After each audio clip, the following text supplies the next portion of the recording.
toutes et à tous, bienvenue dans cet épisode numéro 2 d'Engage-moi, les nouveaux codes de la réussite, programme proposé par la Tribune et la Fondation Mosaïque.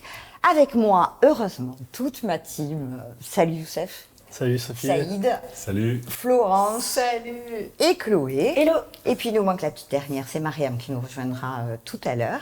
Femme engagée et engageante, elle donne de son expérience, de sa détermination aux autres. Son cheval de bataille, c'est l'inclusion, la place de toutes et de tous dans l'économie et la société. Elle est aujourd'hui présidente de l'EIA Partners et présidente de Femmes at Numérique. C'est Elisabeth Moreno que nous allons recevoir dans quelques instants avec toi, Saïd. C'est tout de suite, c'est après ça, après ce jingle, c'est la séquence de l'invité.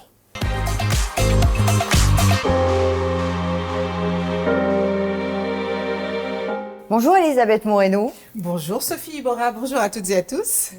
Merci infiniment d'avoir accepté notre invitation. Elisabeth, avant de vous laisser dans de très bonnes mains, celle de Saïd Amouche, on a demandé à notre Youssef national qui parle de vous, avec sa sensibilité, son regard. Donc, je propose de l'écouter. Ça vous va? Avec plaisir. Allez, c'est parti. Magnifique. Aujourd'hui, j'ai vraiment le plaisir et l'honneur de faire votre portrait, Elisabeth. On s'était rencontrés il y a maintenant 3-4 ans à un salon. J'étais encore étudiant à cette époque-là et j'avais peur d'aller la voir. Impressionnante. À cette époque, vous étiez DG d'HP en Afrique. Et là, je me dis, si je ne vais pas voir Elisabeth aujourd'hui, je ne vais peut-être plus avoir l'occasion de la voir. Donc j'y vais, tout timide. Hello Elisabeth, vous allez bien? Et là, elle me dit, oh là là, comment allez-vous? Super, comment tu t'appelles, etc. Une énergie incroyable. Ça m'a donné envie, en fait, d'apprendre à vous connaître. Je me rappelle que j'avais fait une interview en vidéo que j'avais diffusée sur LinkedIn. Et là, je me suis dit, c'est bon. Elisabeth, elle incarne plus qu'uniquement ce qu'on voit d'elle à la télévision, ce qu'on voit d'elle dans les médias ou dans les réseaux sociaux. Elle incarne ça en réel. Donc, pour faire votre portrait, Elisabeth, vous êtes née au Cap-Vert, à Tarrafal, dans l'île de Santiago. Vous êtes l'aînée d'une fratrie de 6 enfants. Vous avez émigré en France avec votre famille en 1977 et très rapidement, on vous a proposé de faire un CAP. Vous, non. Enfin, pas très rapidement, quand j'ai eu l'âge de faire un CAP. De la classe de maternelle. Quand même, dès la maternelle, ils m'ont mise dans une classe de... Non. Écoutez, ça fait partie des belles histoires qui incarnent votre parcours. Vous avez obtenu une maîtrise en droit des affaires, ensuite fondé une entreprise dans le bâtiment avec plus de 30 salariés. Et là, en 2012, vous devenez PDG France de Lenovo, une entreprise internationale reconnue sur le marché de la tech. Quelques années plus tard, on vous propose de devenir DG d'HP en Afrique et de gérer tout le déploiement de l'entreprise dans le continent. Et en 2020, vous êtes nommé ministre, délégué chargé de l'égalité entre les femmes et les hommes, de la diversité et de l'égalité des chances. Et moi, je tenais à vous dire, Elisabeth, bravo.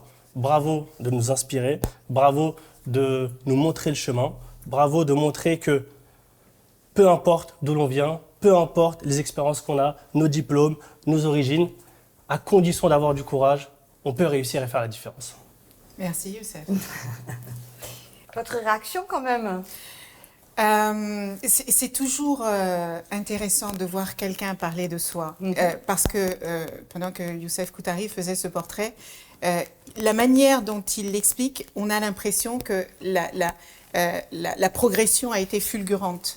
Mais la vie, ça n'est pas ça. Souvent, on voit, puisqu'on parle de réussite ici, souvent, on voit la partie émergée de l'iceberg de la réussite. On ne voit pas tout l'invisible, tout ce que les gens ne partagent pas en général. Les souffrances, les échecs, les humiliations, les difficultés, les sacrifices. Et en vérité, avant d'être nommée patronne de Lenovo, j'avais travaillé pour Orange, c'est comme ça que je suis rentrée dans le monde de la tech. Avant ça, et vous l'avez dit, j'ai créé ma propre boîte. Donc j'ai connu ces nuits blanches où vous vous dites, je ne vais pas pouvoir payer le salaire de mes gars demain, je vais avoir un problème. Ouh là là, l'URSSAF, ça fait 43 courriers qu'il m'envoie, je mets la tête sous le tapis, mais ça ne va pas pouvoir durer. Donc en fait, je pense que c'est important, au-delà de ce qu'on voit de la réussite, et puis j'en profite pour rappeler quand même que la réussite est quelque chose de très subjectif et de très personnel, il y a tout le chemin qu'il faut parcourir pour y parvenir, le côté allô, t'es une fille et t'as pas de shampoing, il n'y a qu'à la télé que j'ai vu ça. Il n'y a qu'à la télé où je vois des personnes faire croire qu'on peut se lever un matin en ayant une condition modeste et tout d'un coup arriver au sommet. La vraie vie est beaucoup plus complexe que cela. Bien sûr. On va en parler, on va continuer à en parler. Merci Youssef. On va continuer à parler de votre parcours. C'est Saïd qui prend la main. C'est à toi Saïd. Bonjour Elisabeth Monreno. Bonjour Saïd Amouche. On est très content de vous avoir avec nous aujourd'hui. Merci, c'est un plaisir pour moi d'être avec vous tous parce que la chance que j'ai, parce que je pense que c'est important de le dire, j'ai travaillé avec chacune et chacun d'entre vous ici avant d'être au gouvernement. Une fois que j'ai été au gouvernement, donc je sais bien qu'à la télé, parfois il faut faire semblant de ne pas se connaître alors que tout le monde se connaît et que tout le monde prend des cafés ensemble. Oui. Non mais c'est important de dire les choses. Vous savez, moi quand j'étais de l'autre côté du miroir, je regardais les gens à la télé, je me faisais plein de films. Il faut se dire que l'une des raisons pour lesquelles il y a un entre-soi terrible dans les médias, pour lesquels les gens travaillent dans les mêmes boîtes, c'est parce qu'ils ont fait les mêmes écoles, ils se connaissent, ils prennent des cafés ensemble, ils font des barbecues ensemble.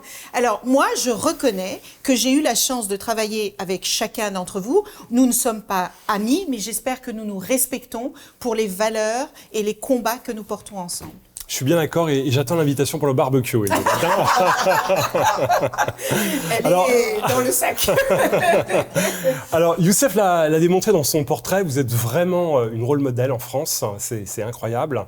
Vous êtes l'incarnation même en fait de ce qu'on peut appeler les diversités positives pour la France.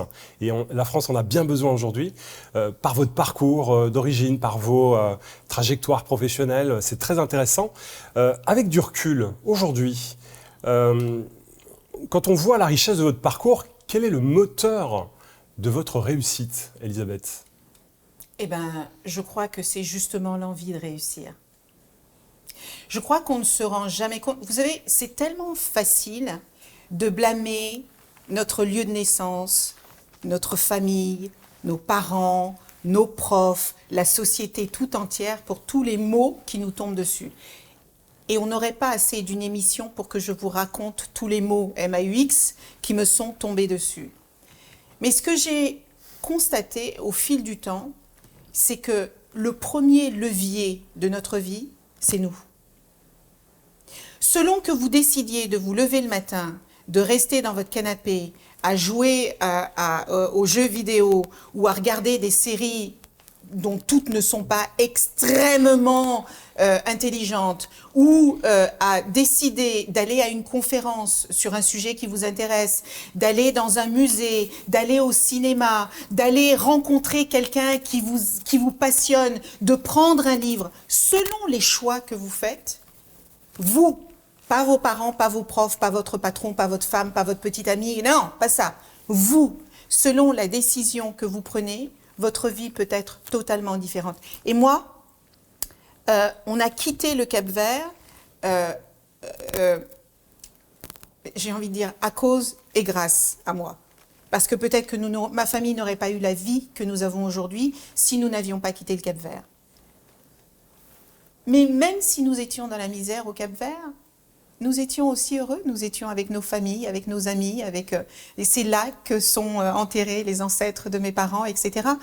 Et le fait d'être arraché au Cap-Vert et de partir dans des circonstances dramatiques, je me suis dit, je ne veux pas que tout ça ne serve à rien. Je veux donner du sens à toutes ces difficultés auxquelles ma famille est confrontée et je ferai tout ce que je peux pour que mes parents ne regrettent pas ce que nous faisons là. Donc marqué à vie, ça, quoi. ça m'a marqué à vie, mais pour le meilleur et pour le pire. Et pourquoi vous dites à cause de moi ? À cause de moi, parce que j'ai été responsable. Bon, j'étais petite, j'avais 5 ans, mais quand même, vous savez, ça ancre. Hein, j'ai été responsable d'un accident domestique qui a failli coûter la vie à ma sœur. D'accord, ok, très bien. Parfait, merci pour cette sincérité, cette franchise. Vous savez que cette émission s'appelle Les Nouveaux Codes de la Réussite, ça. Et nous, on a envie de savoir comment on fait pour arriver au top management d'une entreprise internationale telle que Lenovo, HP. Vous avez été présidente à chaque fois sur des territoires, sur des marchés internationaux, surtout lorsqu'on est une femme née en Afrique, issus de milieux populaires. Comment on fait? D'abord, on étudie. Je répète à qui veut entendre ce que disait Nelson Mandela. Education is the most powerful weapon which you can use to change the world. Si il y a des personnes qui ne sont pas allées à l'école et qui réussissent, je ne veux pas dire que avoir une éducation est une condition sine qua non pour réussir sa vie. Mais je dis que c'est un levier puissant. Les Américains disent « knowledge is power ». Mais tout le monde n'a pas accès à cette éducation et pourtant, il y a des gens qui réussissent malgré tout. Mais l'éducation est un accélérateur. Et la raison pour laquelle j'insiste là-dessus, c'est que la génération de mes parents, quand on disait à ma mère « tu ne vas pas à l'école », elle n'avait aucun autre moyen d'étudier. Aujourd'hui, on peut vous dire « tu restes chez toi », mais vous pouvez avoir accès aux meilleurs conférenciers du monde. Vous pouvez apprendre, grâce à Internet, des choses extraordinaires. Donc, l'éducation, formez-vous tous les jours que Dieu fait. Apprenez quelque chose, apprenez ce que vous aimez, apprenez ce qui vous passionne, devenez le meilleur dans ce que vous aimez et vous serez imbattable. L'éducation. Le travail. Comme je le disais. On n'a qu'une heure, Elisabeth. Hein, d'accord. D'émission. Éducation. Ok. Éducation, travail, l'entourage. Vous allez parfois rencontrer des gens qui vont vous dire non, non, ça c'est pas fait pour toi, tu n'y arriveras pas, mais pour qui tu te prends, mais regarde-toi, regarde d'où tu viens, t'es bête, t'es stupide. Il y a des gens qui vous diront ça. Laissez-les dire, utilisez ça comme un fuel puissant pour vous propulser. Moi, à chaque fois qu'on me disait tu n'y arriveras pas, ça me donnait une force que la personne ne se rend même pas compte de combien elle m'a rendu service. Éducation, travail, savoir s'entourer de personnes qui vous donnent de la force et du courage, même si elles doutent que vous y arriviez. Votre intuition, votre vie est la vôtre. Personne ne peut savoir mieux que vous ce que vous aimez, ce qui vous correspond et jusqu'où vous pouvez aller. Donc même si les gens qui vous aiment vous disent « Non, je pense que c'est mieux pour toi que tu ailles de ce côté-là », ayez le courage de dire, même si je me plante, je veux aller plutôt de ce côté-là. Alors, ce qui est très intéressant aussi dans votre parcours, c'est que voilà, vous êtes en pleine réussite économique, vous êtes reconnu dans le monde des affaires, et ensuite vous choisissez de devenir membre du gouvernement en 2020. Racontez-nous ce moment si particulier qui fait de vous une ministre. Je suis vice-présidente de Hewlett Packard pour le continent africain. C'était un rêve parce que je voulais retourner sur le continent. Je voulais give back. Je me suis dit, j'ai la chance d'avoir réussi, entre guillemets, je veux aller participer au développement d'un continent qui est encore en souffrance. Et donc, je prends ma famille sous le bras, jamais sans ma famille, jamais. Je prends ma famille sous le bras et nous voilà partis sur le continent et je vis en Afrique du Sud, on est en pleine Covid et je reçois un coup de fil totalement improbable et on me propose de rejoindre le gouvernement. Alors, vous connaissez... Qui vous appelle à ce moment-là ? Le directeur de cabinet de Jean Castex. Quand vous entendez des gens dire « le président de la République m'a appelé pour me proposer un job », c'est faux. C'est faux. C'est du mytho. C'est du mytho. Je vous le dis, c'est du mytho. Le président de la République ne vous appelle pas. Alexis Collère, le secrétaire général, à la oui. Limite. À la limite. La première ministre, le premier ministre, ouais, mais voilà. Et donc, vous avez une nuit globalement, pour prendre la décision. Et c'est drôle parce que quand je vous disais « suivez votre intuition », il y a des choses que vous savez au fond de vous. Quand on me l'a proposé, j'ai eu peur, mais je savais que je voulais le faire. Et ma famille ne voulait pas. Ma famille avait peur pour moi. Et je crois qu'ils étaient plus conscients que moi des dangers auxquels je me confronterais. Mais comme j'ai la chance d'avoir une famille en or, ils m'ont dit, OK, nous, on trouve que ce n'est pas une bonne idée, mais si tu veux y aller, on sera avec toi. On te suit. Et me voilà dans le gouvernement, un peu du jour au lendemain, hein, parce qu'on m'appelle un samedi et le lundi, je suis annoncée. Et là, vous devez tout quitter. Quand je dis tout quitter, et vous disparaissez derrière une fonction. Et c'est quelque chose d'absolument extraordinaire. Pas qu'une partie. Ouais. Votre totale liberté. Pourquoi juste Alors, une partie? on va essayer d'avancer parce qu'on commence à être en retard. Pouvez-vous... alors, moi, ce que j'ai trouvé fantastique dans votre rôle en tant que ministre, c'est que vous avez eu le culot, l'audace de défendre quelque chose qui vous tenait à cœur. C'est l'index diversité et inclusion avec une approche socio-culturelle. Donc, lorsque vous apportez ce projet, vous l'expérimentez, vous le mettez en place, vous fédérez des entreprises du secteur public et privé, et puis après, qu'est-ce qui se passe à ce moment-là? Il y a quelque chose que je ne m'explique pas complètement, ou alors je me l'explique, mais je ne veux pas accepter cette explication. Quand on parle des sujets de diversité, d'équité et d'inclusion, on voit ça comme quelque chose de négatif, on voit ça comme un obstacle, on voit quelque chose qui divise et qui sépare, alors que diversité, équité et inclusion, ça veut dire que vous emmenez tout le monde. Parce qu'on est tous différents. Indépendamment d'où on vient, de notre culture, de notre origine sociale, de notre lieu d'habitation, on est tous des êtres humains qui aspirons à réussir. Mais certains politiques en ont fait un sujet d'anxiété. Et j'ai été extrêmement surprise de voir que autour de moi, parce que ça aussi c'est quelque chose que j'ai appris quand je suis rentrée en politique, moi je croyais naïvement que les gens de votre parti sont avec vous, alors qu'en fait vos meilleurs ennemis sont avec vous. Bon.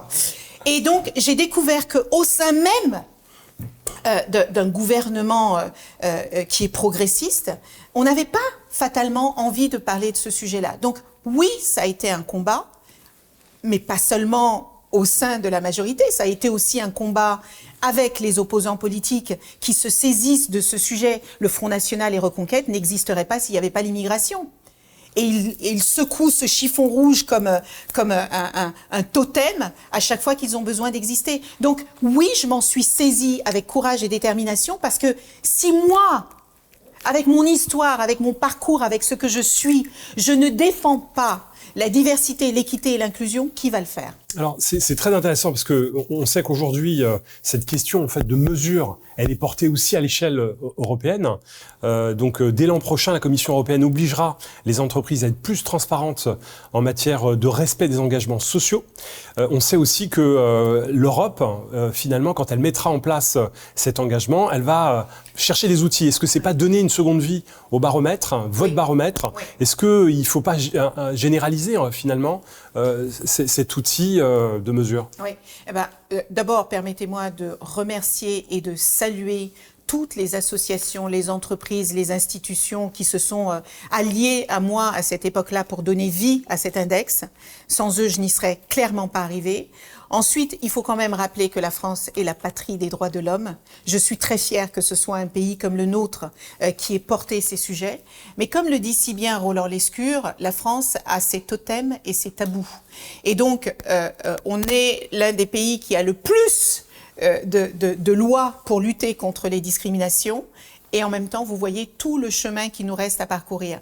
Donc, le fait que l'Europe tout entière s'allie pour travailler sur ce sujet, je trouve que c'est extrêmement salutaire, parce qu'on l'a vu, hein, les États-Unis l'ont fait avant nous, on voit qu'il y a des hauts et des bas, et qu'il y a des bas et des hauts, et je pense que si les 27 pays européens, avec la force et la puissance qui est la nôtre, nous décidions que la dignité humaine ne se négocie pas, qu'elle ne se hiérarchise pas, peut-être qu'enfin, nous donnerons vie à cette Déclaration universelle des droits de l'homme qui a été validée il y a 75 ans. Et mon Dieu, qu'il nous reste du chemin à parcourir. Merci Elisabeth. Merci à vous. Florence, tu voulais intervenir? Oui, absolument. Il y a une question que vos propos m'ont inspiré sur votre passage donc, au gouvernement. Vous êtes un rôle modèle à la fois dans le monde de l'économie et dans la politique aussi, ça c'est très important. Il y a aujourd'hui une décorrélation entre l'intention du politique et la manière dont le politique est reçu. Et pourquoi on n'en dit pas plus justement sur la vérité de, là vous l'avez évoqué en disant effectivement ça canarde dans tous les sens, son propre camp, etc. Pourquoi on ne dit pas plus de vérité sur ce qu'est l'action politique? Parce que vous avez la force de porter cette vérité et peut-être que ça éclairerait effectivement sur les difficultés. On voit bien qu'il y a de la com, on voit bien que c'est lissé. Mais on sent bien aussi, voilà, les citoyens ne sont pas des abrutis, ils sentent bien que c'est pas aussi clair que ça. Mais je pense que la raison pour laquelle la com est lissée, c'est parce que les réseaux sociaux ont complètement dévoyé la parole politique. C'est-à-dire que vous faites une interview de 30 minutes, on va prendre la phrase qui va créer du buzz et on va la diffuser et ça va complètement annihiler le fond de votre discours. Ça m'est arrivé plusieurs fois. Donc du coup, les politiques, alors soit ils créent du buzz, ils inventent le buzz pour exister. Oui, parce qu'ils se servent aussi. Ils se servent aussi de ça. Moi, je voudrais vous dire, hein, moi, je venais pas du monde politique. J'ai pas fait Sciences Po, j'ai pas fait l'ENA, j'ai pas fait Polytechnique. Donc, j'ai appris à composer avec les institutions, avec les administrations et avec les médias. Quand je voulais aller parler des droits des femmes pour annoncer la loi Rixin, pour annoncer la pilule gratuite jusqu'à 25 ans, pour annoncer que des choses positives, les médias, ça ne les intéressait pas parce qu'il n'y avait pas de sang, de sueur et des larmes. Dès qu'il y avait un féminicide, il me tombait dessus comme la faim sur le monde. Donc je veux qu'on ait conscience quand même que les politiques dépendent des médias et que les médias dépendent des politiques et qu'ils s'auto-nourrissent, mais de la pire des manières qui soient, parce que maintenant, en plus, comme on a tous des cerveaux de poissons rouges, il faut faire des débats aussi courts que ça. Mais comment voulez-vous que dans une période où il y a tellement de changements de paradigme, où il y a tellement de transformations, tellement de mutations, comment voulez-vous expliquer aux Français, en 5 minutes top chrono, les changements fondamentaux qui vont avoir un impact sur votre vie, sur celle de vos enfants, sur notre pays, sur notre nation, aujourd'hui et dans 50 ans. Ça n'est pas possible. Donc là, les politiques sont dépendants des médias, les médias sont dépendants des politiques, et comme les médias ont besoin d'exister, ils ne prennent que ces petites phrases qui font du bruit, et les politiques font tellement attention à ce qu'ils disent qu'ils écrivent tout ce qu'ils doivent dire pour éviter de tomber dans les travers. Voilà où on en est. Et si c'était à refaire, mais honnêtement, avec vous nous donnez l'habitude de ne pas avoir une langue de bois. Si c'était à refaire, est-ce que vous accepteriez encore cette mission? J'ai adoré servir ce pays, vraiment. Mais la politique politicienne tue la politique. Et je pense, et ça répond à votre question, je crois que la politique politicienne, le fait qu'il y ait des gens qui sont en politique aujourd'hui pour gérer leur carrière, le fait qu'il y ait des gens aujourd'hui qui sont en politique pour exister, pour prendre la lumière. Mais, pardon, mais pour autant que je sache, moi je suis arrivée avec cet idéal qu'on est là pour servir le bien commun et l'intérêt général.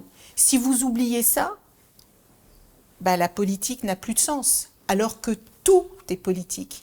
Toutes les décisions que les politiques prennent tous les jours ont des conséquences sur nos vies, même quand on n'en est pas conscient.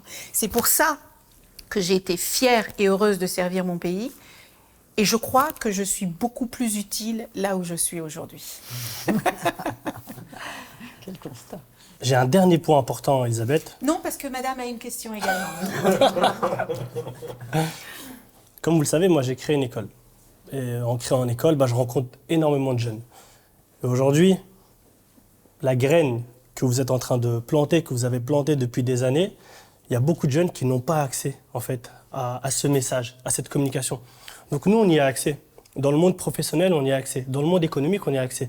Mais ceux qui sont totalement déconnectés, qui se sentent rejetés, exclus, qui n'ont pas accès au code, qui sont dans un panier de crabes, parce que je les ai vus être dans un panier de crabes parce que tout le monde te tire vers le... Comment on fait? Parce que c'est cela qu'il faut aller viser. Si cela se bouge, tous, et y croient, et se sentent... comment dire? Se sentent engagés, en fait, d'une mission, je pense que là, on peut faire bouger les choses. Mais puisque cette émission s'appelle Engage-moi, moi, je veux dire à cette jeunesse que on la voit, on l'aime, on croit en elle et on a envie qu'elle réussisse. Pourquoi j'ai créé la puissance du lien? J'ai créé la puissance du lien pour aller chercher toutes ces personnes qui se sentent stigmatisées, les mamans solo, à qui on dit vous n'élevez pas correctement vos enfants et on va vous retirer les allocations familiales. Il faut être une mère solo pour savoir ce que c'est qu'être une mère solo. Vraiment. Ces jeunes qui font les mêmes études que n'importe qui, mais parce qu'ils habitent le 9-3 ou le 9-1 ou je ne sais où, ils vont pas trouver le job de leur rêve alors qu'ils se sont battus et qu'ils se sont sacrifiés.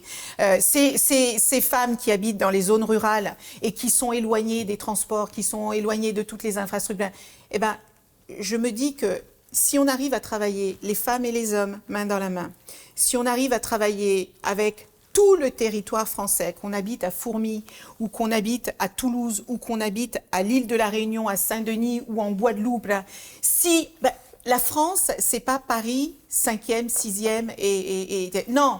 Et je pense que les associations aujourd'hui ont un rôle essentiel à jouer parce qu'elles sont sur le terrain. Je pense que les entreprises ont un rôle fondamental à jouer parce qu'ils ont besoin de cette jeunesse. Et je peux vous dire que l'État a besoin de vous. Allez les voir, sollicitez-les, challengez-les, apportez-leur de nouvelles idées.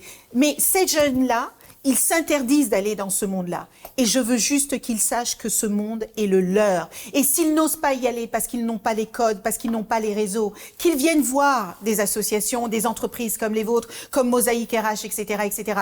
Qu'ils viennent à la puissance du lien. Et vous verrez, nous accueillons tout le monde dès lors qu'on est intelligent et qu'on a envie de faire bouger les lignes.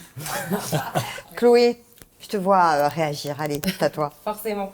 Par rapport à ce que disait Saïd, j'ai une question justement sur l'index diversité. On a beaucoup réfléchi avec Diversity Days à cet index. On a aussi travaillé ensemble à un moment dessus.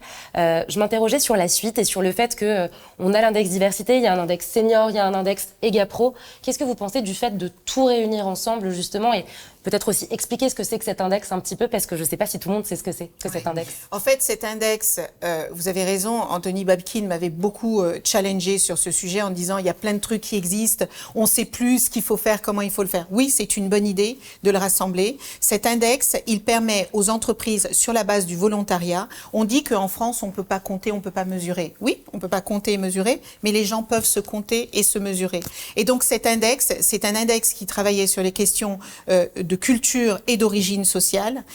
L'idée, c'est que les entreprises s'en saisissent. Pourquoi l'idée m'est venue? Parce que tous les patrons d'entreprises que je rencontrais me disaient « Oh là là, pas de ça chez nous. Nous, on est super divers. On a toutes les nationalités. On a tout. » Bon, maintenant, je leur dirais « Ok, je ne parle pas des femmes de ménage, des hôtesses d'accueil, je parle des postes de direction, je parle des postes stratégiques. » Et cet index leur donne la possibilité, sur la base du volontariat, à la fois des COMEX, des CODIR et des salariés, de dire voilà qui on est, voilà ce qu'on apporte à cette entreprise et voilà ce qu'on a envie d'apporter demain. Et ce travail, si on le fait ensemble, collectivement, on n'a aucune raison d'en avoir peur. Les entreprises qui en ont peur aujourd'hui sont les entreprises qui savent que tout n'est pas aussi juste qu'ils le souhaiteraient. Et donc qu'ils se saisissent de cet index avec Diversity Days, avec Mosaïque, avec Tenzing et tous ceux qui ont travaillé dessus. C'est parfaitement réglementaire, on respecte la loi, mais c'est un sujet qui permet à tout le monde de parler de manière apaisée et sereine d'une thématique qui n'est pas toujours facile à aborder. Merci Elisabeth. On est très en retard, hein, vous l'avez bien compris, mais ça fait rien parce que c'est toujours intéressant.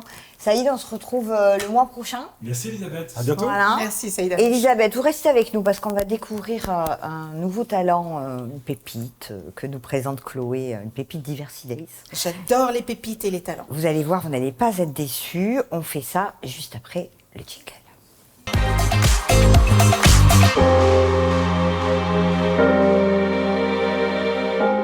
Génération Talent, chère Chloé, c'est à toi. Qui vas-tu nous présenter aujourd'hui? Je vous présente aujourd'hui Lorraine. Salut Lorraine, tu vas bien? Ça va bien, merci, et toi? Ça va Et super. Tout le monde va bien. Super. Pour te présenter, Lorraine, tu viens d'Essonne et tu travailles sur un sujet absolument essentiel aujourd'hui, la transition écologique et plus particulièrement la manière dont les consommateurs peuvent transformer leur manière de consommer. Tu as fondé ton entreprise il y a 1 an maintenant, elle s'appelle Mes Produits Verts. Comment tu as eu l'idée de créer cette entreprise? Alors, je dirais tout d'abord que ça part d'un souvenir d'enfance. Depuis toute petite, j'ai eu la chance de voyager avec mes grands-parents partout en France et de découvrir toutes les régions, leurs spécialités et leurs différents acteurs locaux. En grandissant, j'ai constaté que ces personnes manquaient de visibilité et qu'elles étaient sous-représentées. Et puis, il y a aussi eu une prise de conscience. Une prise de conscience par rapport aux différents chiffres et prévisions sur le dérèglement climatique, sur les pénuries de ressources à venir. Et également sur les vidéos en 2015-2016, je ne sais pas si vous vous souvenez un petit peu, beaucoup de vidéos sur la maltraitance animale autour de l'industrie de la viande qui m'ont fait prendre conscience qu'on avait un réel impact sur notre environnement en modifiant nos habitudes de consommation au quotidien. Ok, concrètement, qu'est-ce que c'est Mes Produits Verts? Alors, Mes Produits Verts, c'est une place de marché, donc une plateforme en ligne sur Internet qui permet à des vendeurs de proposer leurs produits à une clientèle, qui peut être une clientèle composée de particuliers ou une clientèle composée de professionnels. À l'heure actuelle, Mes Produits Verts, c'est mis sur le marché de la vente aux clients particuliers, mais se projette très prochainement de faire de la vente entre professionnels. Et en plus d'être une marketplace, c'est aussi une entreprise qui a des valeurs basées sur tout ce qui est éco-responsable et qui veut mettre en lumière les artisans, les créateurs, les marques engagées dans cette même démarche éco-responsable et proposer des produits pour un quotidien éthique et durable, de la mode éco-responsable, de l'épicerie locale, de la cosmétique naturelle ou encore des objets upcyclés et de seconde main. Ok, donc beaucoup d'interlocuteurs différents, beaucoup de chaînes, beaucoup d'étapes différentes traitées pour créer justement cette synergie. Le mot éco-responsable revient beaucoup dans ton discours, dans ce que font les entreprises aujourd'hui. Est-ce que tu peux nous rappeler qu'est-ce que ça veut dire exactement éco-responsable pour toi? Alors, donc pour moi, éco-responsable, qui peut être aussi vu comme durable et responsable, c'est avant tout une manière de penser et d'avoir conscience que nos habitudes de consommation au quotidien ont un réel impact sur notre environnement. C'est aussi se renseigner, se poser des questions auprès de sources fiables et avoir des informations vérifiées sur l'impact qu'on peut avoir sur, je parle souvent d'environnement, mais c'est le cas. C'est vraiment une prise de conscience c'est un acte d'achat raisonné. Tout ce qui est consommation éco-responsable, se poser les bonnes questions. Est-ce que j'ai vraiment besoin de ce produit? Si oui, d'accord. Est-ce que c'est intéressant que j'achète un produit qui va être fabriqué à l'autre bout du monde, qu'on va avoir envoyé en France par avion, par bateau? On va avoir généré des externalités importantes sur l'environnement, mais également des conditions de travail souvent qui sont décriées dans ces pays à l'autre bout du monde. En fait, finalement, si je résume ce que tu fais, tu veux donner les moyens à un maximum de personnes de pouvoir agir en se posant les bonnes questions. Oui, c'est ça, exactement. Réfléchir avant de passer à l'acte d'achat et aussi penser beaucoup qu'on a un vrai savoir-faire local et qu'en s'appuyant sur des acteurs locaux, les artisans, les vendeurs, que je soutiens énormément, avec qui je travaille au quotidien, sont prêts à nous faire partager leur savoir-faire, leur passion et qu'ils attendent qu'une chose, c'est qu'on leur donne la chance et l'opportunité de pouvoir montrer leurs produits. Florence? Aujourd'hui, on est dans une séquence d'inflation très importante. On sait que les fins de mois sont compliquées pour beaucoup. Est-ce que ça coûte plus cher d'acheter éthique? Alors, à l'instant T, au moment de l'achat, c'est vrai que ça peut être plus cher d'acheter un produit éthique, mais au long terme, c'est un produit qu'on va garder, qu'on peut garder plusieurs années, qu'on ne va pas renouveler. Donc si on met ces dépenses bout à bout, si on achète un produit qui va avoir une durée de vie de 3 mois, 6 mois, on va le racheter, au final on va arriver sur un coût d'achat plus élevé qu'un produit de qualité. Après, il existe plein d'autres solutions, donc on est un peu la génération start-up, des entreprises engagées avec lesquelles je suis en train aussi de monter des partenariats, qui mettre en place justement des solutions pour rendre accessible cette consommation éthique et durable et soutenir bien évidemment nos acteurs locaux.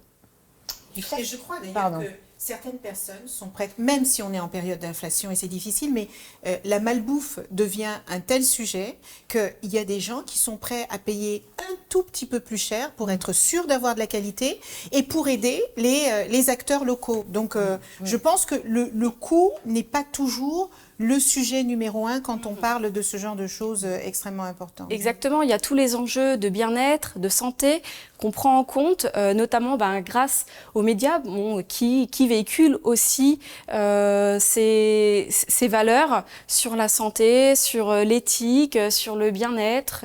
Et ça, les Français, je pense qu'ils l'entendent de plus en plus et qui sont prêts à faire cet effort et à peut-être justement passer à des actes de consommation raisonnés. Et ça, il s'agit de conscience consommer mieux et moins. Exactement. Mais comment tu fais, toi, pour diffuser le message? Parce que moi, à mon niveau, j'arrive à payer toujours un peu plus cher pour manger de bonne qualité. Peut-être ce que je faisais pas il y a quelques années. Mais c'est un sujet de communication. Enfin, il y a la logistique, donc tu parlais de la supply chain, etc. Et tout, tu parles de beaucoup de choses. Mais derrière, comment tu véhicules ce message à toute la population? Alors, Je pense qu'il y a des personnes qui sont déconnectées de ça. oui, alors exactement. Là, tout à fait d'accord. Il y a encore un gros fossé entre, je dirais, les enjeux maintenant autour de tout ce qui est l'éco-responsabilité et aussi les personnes qui peuvent accéder et c'est même pas une histoire de pouvoir accéder, c'est une histoire de connaître, d'avoir la connaissance. Et donc pour ça, c'est important de pouvoir communiquer. Alors il y a différents vecteurs de communication. Là aujourd'hui, si moi je veux atteindre les jeunes, la jeunesse, je vais plutôt m'appuyer sur les réseaux sociaux tels que Instagram, TikTok, et aussi m'appuyer sur ce qu'on appelle le marketing d'influence pour faire passer ces messages. Si j'ai envie d'atteindre une population un petit peu plus âgée, eh ben, je vais adapter aussi mon canal de communication et je vais aussi développer des partenariats avec des entreprises qui vont communiquer en interne auprès de leurs partenaires externes pour vraiment véhiculer cette image. Et ça marche? Alors, la communauté autour de mes produits verts, elle est en train de prendre de l'ampleur petit à petit. Mais après, on est un vrai écosystème d'acteurs engagés. Et quand on regarde d'autres comptes, d'autres entreprises, on voit que oui, ça prend de plus en plus d'ampleur. Très bien. Lorraine, moi j'ai envie de savoir, tu as suivi ces merveilleux programmes de Diversiday, je veux savoir pourquoi. Qu'est-ce qui t'a poussé à taper à la porte de Diversiday? Et surtout, évidemment, qu'est-ce que tu en as retiré? Alors, donc, en tant que jeune entrepreneur, on fait face à des difficultés, mais je dirais même tout entrepreneur, à n'importe quel moment de son cycle de vie d'entrepreneur. Moi, j'ai fait face aux enjeux de moyens, de connaissances, de compétences, de réseaux aussi, de comment me développer, avoir des clés, obtenir des clés pour me développer, pour faire connaître mon business. Et donc moi, je faisais partie d'une pépinière d'entreprise pour développer mes produits verts et j'ai entendu parler de Diversiday et je me suis dit, Diversiday, ça me semble être un programme quand même assez intéressant. Donc moi, c'était le leadership programme que j'avais fait avec vraiment des ateliers qui sont faits pour nous faire parler notre projet, pour apprendre les clés vraiment pour pouvoir échanger comme on le fait aujourd'hui et vraiment promouvoir son entreprise. Elisabeth, vous qui accompagnez très régulièrement et de façon très large des femmes et des hommes qui entreprennent, quel regard vous avez sur Lorraine qui lance sa boîte, qui est allée chercher l'accompagnement quand même Mais en fait, je pense que Lorraine est l'incarnation même de la femme qui ose, qui a des rêves, des projets, qui va chercher à s'entourer des bonnes personnes parce qu'elle sait qu'elle n'a pas toutes les compétences et toutes les capacités. Elle ose frapper à la porte de Diversiday, elle ose dire « j'ai besoin d'aide et d'accompagnement ». Déjà, elle a identifié qu'elle avait besoin de ce leadership-là. Et elle me fait penser, vous savez, souvent on dit aux femmes « oh là là, mais les femmes, il faut les aider, il faut les soutenir ». Mais en fait, non, Lorraine, elle n'a pas besoin d'être soutenue. Elle a besoin, comme n'importe quel entrepreneur, qu'il soit homme ou femme, d'avoir des outils, d'avoir des ressources et d'avoir la possibilité d'aller plus loin que si elle restait toute seule dans l'Essonne, que je connais bien. Et donc, moi, je trouve que c'est un très bel exemple. Elle est jeune, elle fait quelque chose d'extrêmement utile à toute la population et si je peux relayer ce que vous faites, Lorraine, ce sera avec plaisir. Eh bien, plaisir partagé. Je suis émue. T'as bien fait de venir. Merci infiniment. Tu restes avec nous, Chloé aussi. Elisabeth, on va vous libérer, mais je voulais vous laisser le petit mot de la fin. Je sais pas, est-ce que vous avez aimé être avec nous? Est-ce que vous pensez que c'est utile, tout ça. Alors, moi déjà, je veux vraiment, mais du fond du cœur, vous féliciter. Vous tous, qui avez décidé de mettre votre intelligence, vos ressources financières, humaines, pour créer cette émission. J'en rêvais. Vraiment, j'en rêvais. Vous êtes la bienvenue. Je suis vraiment triste de voir que dans nos chaînes nationales, aujourd'hui, ce genre de choses n'existe pas. Et que vous êtes obligés, la tribune, Mosaïque, Diversity Days, que vous tous, Florence avec Visible, que vous êtes obligés de mettre vos moyens ensemble pour pouvoir représenter la France dans toute sa diversité. Et pour ça, vous avez toute ma gratitude. Je vous félicite et je vous souhaite longue vie parce que les Français sont divers et multiples et leur donner la voix que vous leur donnez là, c'est extrêmement salutaire. Pas seulement pour les Français issus de la diversité, pour tous les Français. Merci infiniment, Elisabeth. Et encore une fois, vous êtes la bienvenue quand vous voulez. Merci de votre invitation. Merci. Il est temps de passer à la carte blanche de Visible avec toi, Florence, tout de suite après le jingle.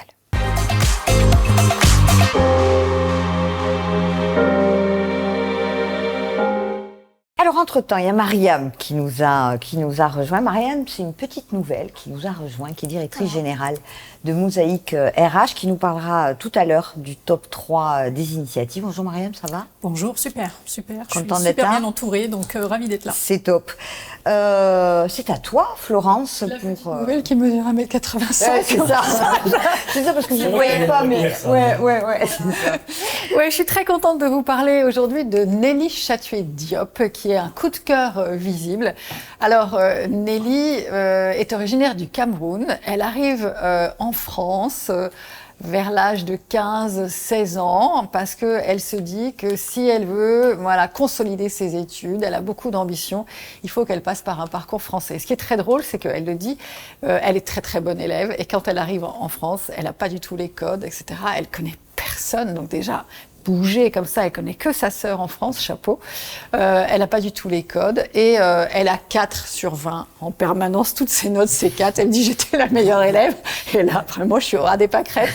Donc elle dit ça m'a vachement appris de voir ce décalage puis d'arriver à compenser. Et puis elle connaît personne, mais alors comment on fait quand on connaît personne? Et ben elle dit j'ai posé des questions. Donc et très vite j'ai eu des amis qui m'ont donné encore une fois les explications en disant voilà on fait comme ça, etc. Donc son intégration s'est super bien passée. Elle devient ingénieure en informatique.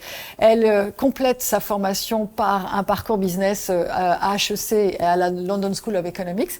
Et puis, elle se lance en 2020, après déjà un parcours dans des grandes boîtes en tant qu'ingé informatique, dans la création d'une application qui s'appelle Ejara. Et Ejara, c'est parti d'un problème familial, mais aussi national qu'elle a rencontré, c'est-à-dire la dévaluation du franc CFA à un moment en Afrique. Donc elle est adolescente et elle se rend compte que c'est une catastrophe absolument pour tout le monde et qu'il y a un problème de gestion avec l'argent parce qu'on est super tributaire du coup si on n'a pas anticipé une situation comme celle-ci.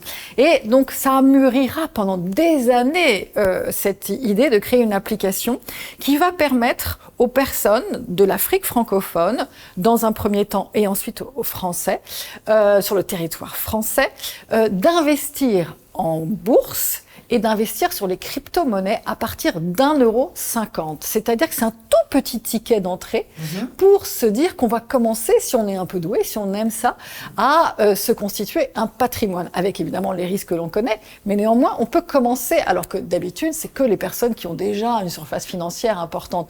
Donc elle dit, parmi les clients, et c'est en train de cartonner cette application, elle a des vendeurs de tomates, des chauffeurs de taxi, des mamans au foyer, des femmes qui tiennent des commerces, donc voilà, qui jusque présent n'avaient pas accès. Et puis, à travers cette application aussi, elle délivre des formations justement sur la finance, comment on tient un budget. Donc, elle essaie vraiment de lever des verrous, et ça, c'est assez extraordinaire. Alors, il lui arrive un truc absolument formidable, comme elle est formidable, et qu'elle a une énergie de dingue, elle lève 8 millions, et ensuite, elle lève 2 millions supplémentaires. Donc, elle lève 10 millions d'euros. Et voilà ce qui arrive à partir de ce moment-là, vous allez écouter.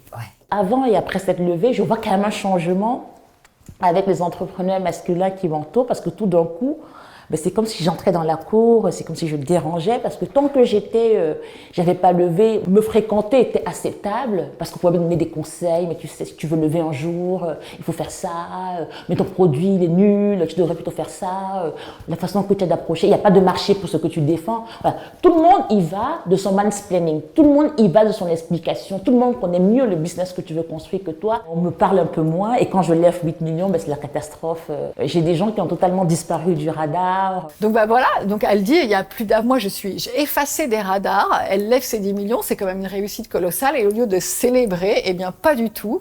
Elle se retrouve hyper isolée dans le milieu de la tech, qui est quand même super masculin en Afrique. Et donc je lui dis, mais comment on en sort de cet isolement? Et d'ailleurs, c'est elle qui a l'idée, et c'est valable pour toutes les entrepreneurs et tous les entrepreneurs au fond.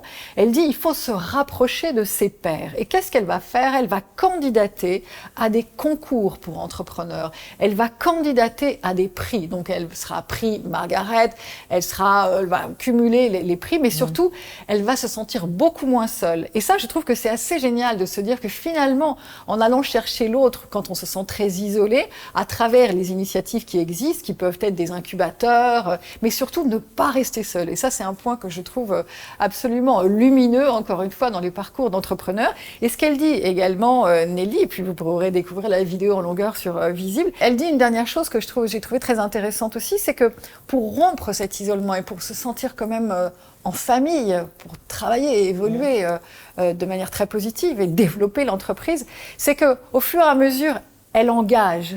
Et donc, elle peut engager des personnes. Et il y a des affinités qui se créent. Et il y a cette famille qui se crée. Et elle se dit, ben voilà, j'avais 2 sources finalement qui étaient possibles pour rompre cet isolement. Le premier, c'est d'aller vers ces concours. Ouais. Et le deuxième, c'est évidemment le recrutement. Donc, je trouvais que c'était une très belle histoire symbolique de la réussite des femmes. Et comment elles répondent, voilà, comment elles trouvent des solutions. Félicitations à elles. Comment on fait, Florence, pour revoir tous ces portraits? Parce que là, tu nous en offres toujours un exemple, mais il y en a tellement. Dis-nous où est-ce qu'on les trouve, tous ces portraits? On les trouve sur Visible Média, on existe sur Instagram, on est sur LinkedIn, on est sur Twitter, on a un site aussi, on est sur tous les réseaux, donc voilà, rejoignez-nous et vous verrez effectivement plein de portraits de femmes extraordinaires. Mais on n'invente pas les femmes extraordinaires, elles sont là, on les met en lumière. Voilà. Merci beaucoup Florence, on se voit le mois prochain. On va passer à la dernière séquence déjà de cette émission. On va parler des meilleures initiatives dans les entreprises, les collectivités, les organisations avec toi. Mariam, c'est le top 3 des initiatives tout de suite après ça.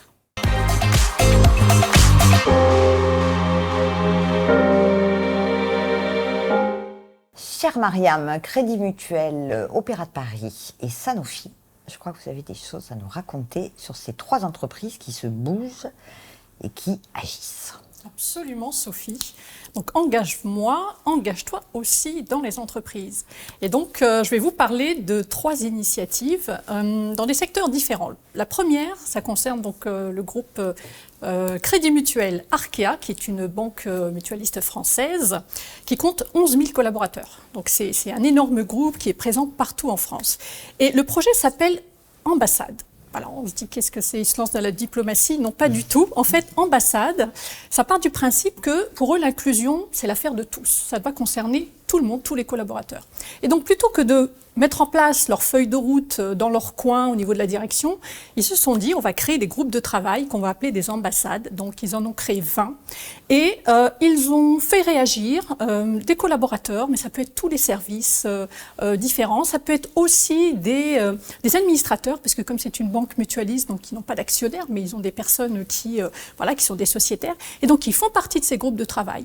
Quel est le rôle de ce groupe de travail? C'est de poser des priorités, de dire à la direction, ben voilà, nous on aimerait bien de travailler sur telle thématique de la diversité, telle thématique de la diversité, et de faire remonter ces initiatives pour construire, co-construire en fait la politique du groupe. Et moi je trouve ça extrêmement intelligent comme méthode pour faire en sorte que tout le monde finalement mette un peu la main à la pâte et que ce soit la politique de tous en fait. Mmh. Donc ça c'est la deuxième initiative. Donc on va dans le secteur de la culture. Donc secteur de la culture avec l'Opéra de Paris. Alors vous savez que l'Opéra de Paris en mars dernier, il y a eu un grand événement, mis à part les différents spectacles, c'est la nomination du premier danseur étoile noir de l'histoire.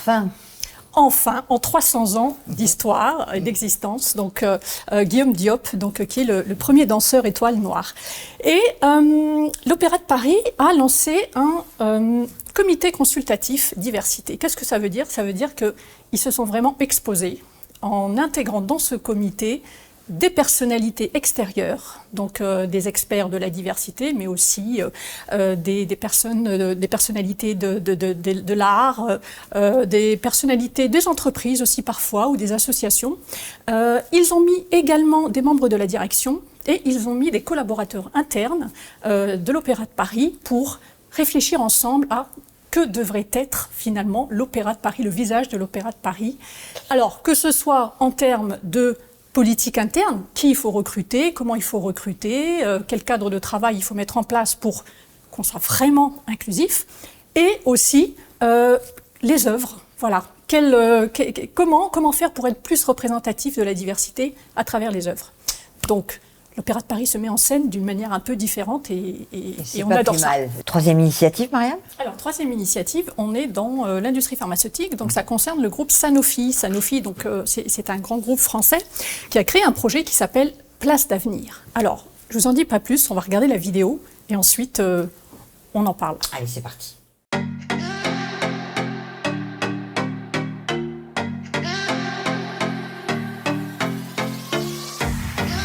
Les jeunes, c'est vraiment au cœur de notre priorité. Pourquoi en fait cet engagement est important? Autour de 3 items. Donc la proximité, l'ouverture et l'excellence.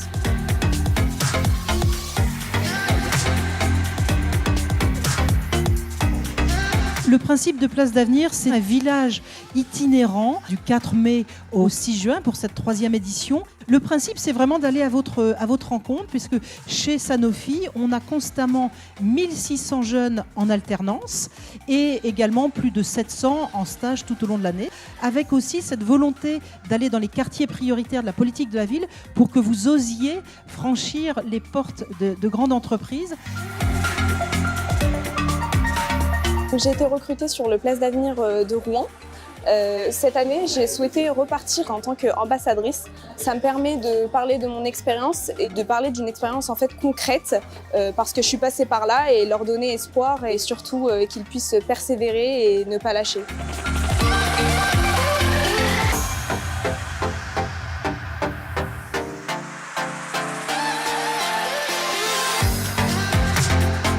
On a reçu de beaux profils, des profils issus de la diversité sur tous les corps de métier. Donc c'est vraiment très intéressant en tant que recruteur, mais encore une fois d'être au contact de ces jeunes, de pouvoir les conseiller, de les aiguiller.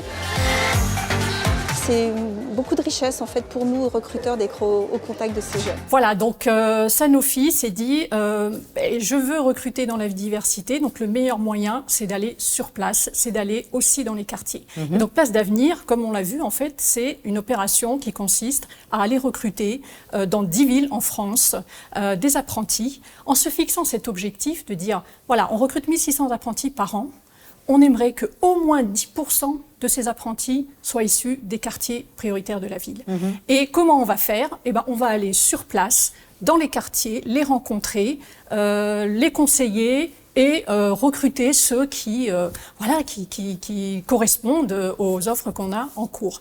Donc c'est vraiment une manière d'aller à la rencontre des publics qui peuvent s'auto-censurer, qui ne viennent pas naturellement vers les entreprises. Donc je pense que c'est vraiment le type d'initiative qu'on devrait voir dans toutes les entreprises françaises. Aller à la source, c'est très important en matière d'inclusion. Merci Mariam et bravo à ces entreprises qui s'engagent. Cher Tim, c'est bientôt la fin de cette émission. Mais on ne va pas se quitter d'abord avant de parler des petits rendez-vous comme ça, des acteurs engagés. On va vous parler du 7 novembre. C'est le Grand Prix Diversité Inclusion organisé par AFL Diversity qui justement va récompenser ces entreprises, ces organisations, ces collectivités qui mettent en place des bonnes pratiques diversité et inclusion. Nous, c'était coup de cœur. Pardon? Nous, on a été coup de cœur. Le prix diversité. Bravo Florence, bravo. Oui, c'est vrai, l'année dernière. Pardon, je ne m'en rappelais plus. Youssef, je crois que tu voulais nous parler d'une super initiative à Trappes.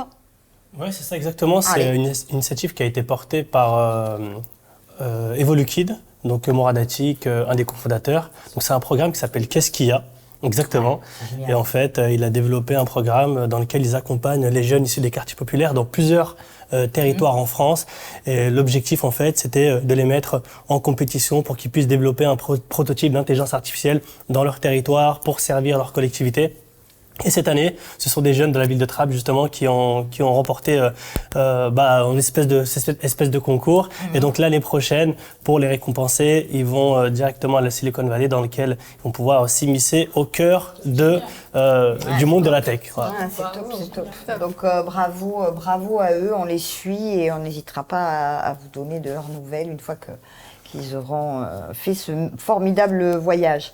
Voilà, c'est bientôt la fin de l'émission, encore bientôt, parce que moi j'avais envie de t'entendre, Youssef, un petit peu. Tu sais, on appelle ça dans les émissions un peu comme ça, on appelle ça le grand témoin. Ben moi j'ai envie que tu nous dises un petit peu ce que tu retiens de cette émission, ce qui t'a intéressé, ce que tu as appris, et voilà, j'ai envie d'avoir ton avis. Bah écoute, j'ai essayé de prendre des notes, ça a été très difficile parce que tout ce que j'ai entendu a été impactant, donc en même temps prendre des notes, en même temps écouter ce qui se dit. Donc on a eu Elisabeth qui nous a mis tous la patate, qui a apporté cette énergie, on en avait tous besoin, je crois aujourd'hui. On a eu des projets impact autour de la transition écologique, donc moi je découvre ça. J'aime bien consommer bio, mais je connais pas forcément tous les acteurs en fait, et donc c'est un plaisir de pouvoir te découvrir aujourd'hui et communiquer ensemble sur ton projet. La présentation de Nelly Chatidjob, c'est ça ? Je l'ai bien dit. J'avais peur de mal prononcer. Franchement, projet magnifique, en plus autour de l'Afrique. Et ça montre aussi les difficultés que les femmes peuvent rencontrer, que ce soit en France ou en Afrique. En fait, on a tous les mêmes problèmes un peu partout dans le monde. Et donc, c'est à l'international en fait, qu'on doit se battre pour faire développer les choses. Donc, merci Chloé. Merci Mariam pour la présentation des top 3 des initiatives. Et merci Sophie. Franchement, tu gères comme d'habitude. C'était cool. On se retrouve le mois prochain avec toute la team, évidemment. D'ici là, prenez soin de vous. Salut. À bientôt. Ciao.